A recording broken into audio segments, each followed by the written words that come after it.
Style की ये देख लो समझ रही हो ना।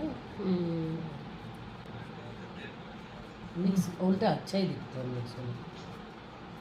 हाँ बट वो आना भी चाहिए ना। हम्म।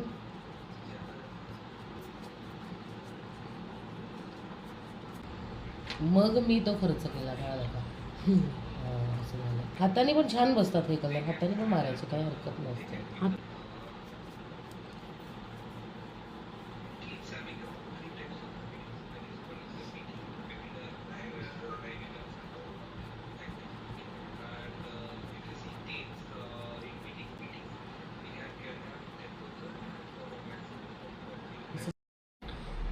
नुसता वो उनके पास बड़ा पेंटिंग का ब्रश रहता है उसमें। हाँ फिर